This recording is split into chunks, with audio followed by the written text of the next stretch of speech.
Alrighty, well, it's time for bad ending number 3 for Hajime. So it's chapter 3, low romance, high corruption, and the first choice, which is about making him endure the bloodlust again. So this is probably the variant on the last CG, so let's get that in the light of day, shall we? Saito! Hang in there! I was running short of options. In a fit of desperation, I held tightly onto Saito's convulsing body. Aww. There he is. Oh! Oh! Through his tightly closed lips, Saito did his best to make himself quiet as he let out whimpering groans. But being beside him and listening was torturous.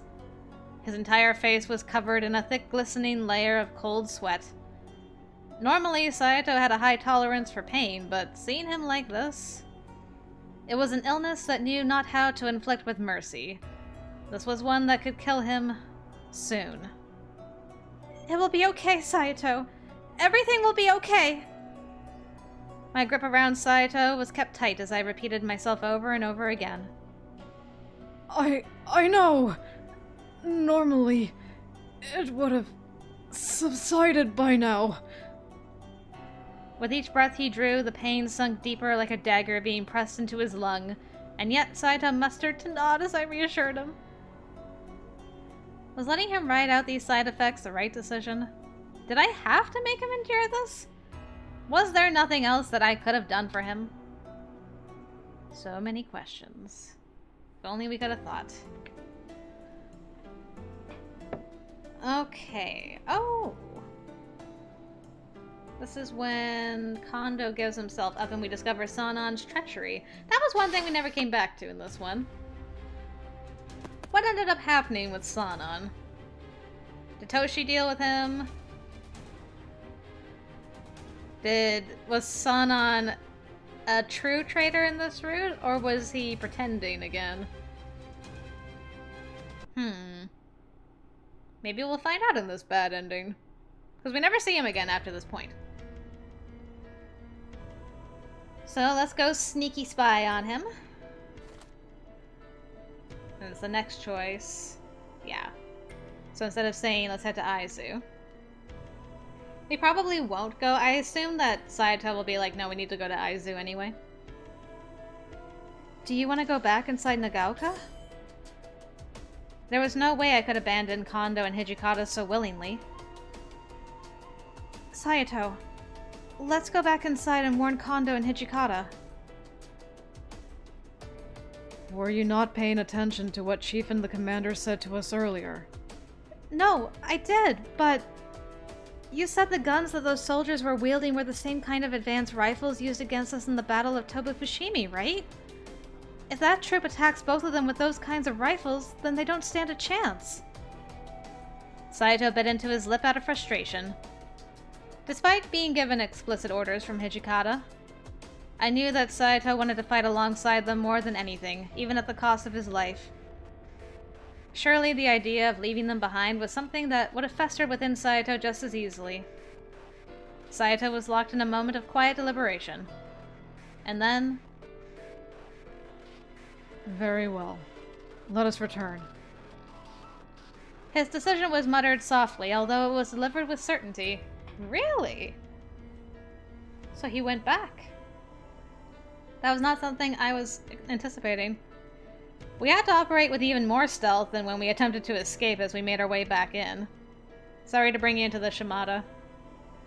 It's a poorly conceived plan, I know. Oh, hello, Sanan. Man, who'd have thought they'd ever see you cross on over to our side? The Shinsengumi has long since paid any of us any heed or respect. So one would find it natural for our group to align ourselves with an organization that values our assets. How terrifying. By when do you believe your men can share with us the new Water of Life designed by Kodo as promised? If I recall, an exchange was to be made as soon as the chief's whereabouts were revealed. Yeah, we're real thankful for you. But to me, it doesn't feel like the Water of Life's enough to repay you after all you've done for us. Dang. Oh no, so Sanan got betrayed before the betrayal happened. No, my boy! Yup. So, why don't I repay you with a silver bullet? Le gasp. What? Sanan's eyes suddenly widened in horrific shock. Gah!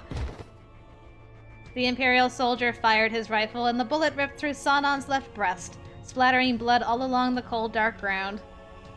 It seemed Sanan was caught off guard, and he fell over into the thickening pool of his own blood. That's not good. All right, men. Let's nab those bastards by the neck.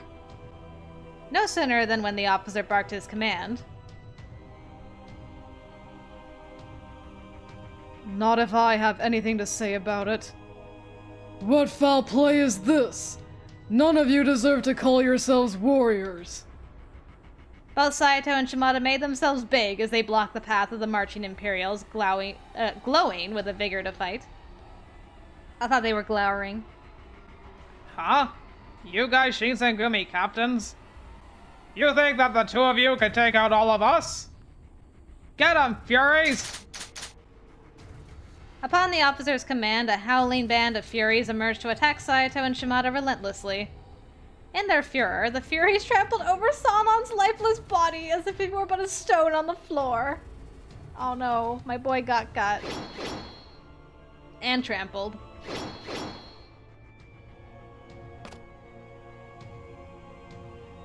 Somehow, Saito and Shimada were able to ward off the Furies from landing any critical blows, but being bombarded on all sides by a parade of shrieking Furies was something for which they could not prepare, and the two found themselves increasingly overwhelmed.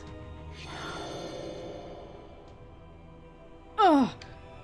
Suddenly, I saw Saito's hair become white as he changed into his Fury form. After a momentary struggle, his pace and strength were now enough to kill the Furies. Some of the Imperial officers grinned at the sight. As Saito's sword slashed at the Furies, an unfriendly voice sniggered in the corner. I see. You're a Fury too, huh? In that case. The barrel of the soldier's gun was raised at Saito after having killed Sanan only moments beforehand. Saito, watch out! Just as my voice screamed out. Oh! A pained grunt exited Saito's mouth. No! I watched the bullet pierce through his sternum, and behind the blast was a smattering of red blood splashed across the ground. Then, Saito's body met the ground with a harsh thud like a tree chopped in the forest. Saito! Saito! Surely that couldn't have killed Saito. This must be some attempt to trick or deceive them. Hopefully, at any moment, Saito's head would perk up with a cool gaze as he was waiting for an opportunity to strike back at them with a vengeance. But why? Why isn't Saito getting back up yet? I should be able to see his breathing at least.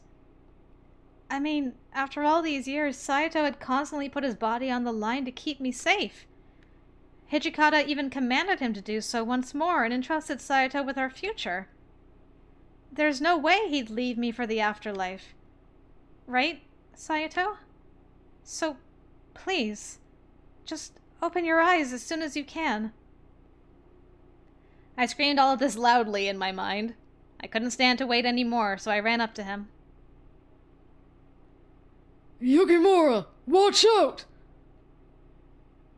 Shimada worriedly called out to me in alarm. Another gunshot suddenly cracked in my ears. The echo of the blast banged against the insides of my brain like a hammer pounding against the wall. What happened? I mouthed Saito's name, but no words came out. And then a third shot thundered in the distance. Who was it? Who did the bullet hit? I couldn't see anything.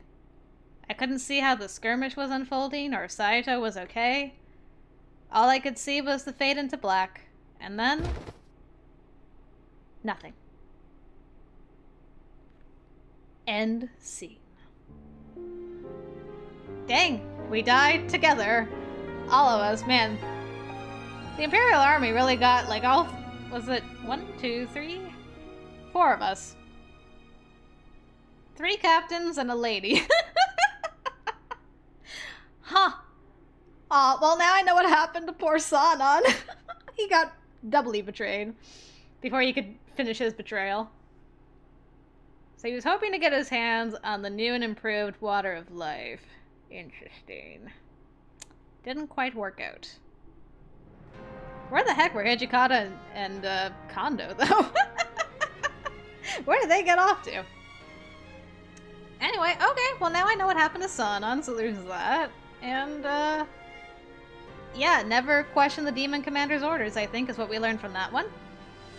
Alright, well, that's all the game over bad endings, and now we have the last bad ending / official bad ending for this route. So, let's go and see what that has in store for us.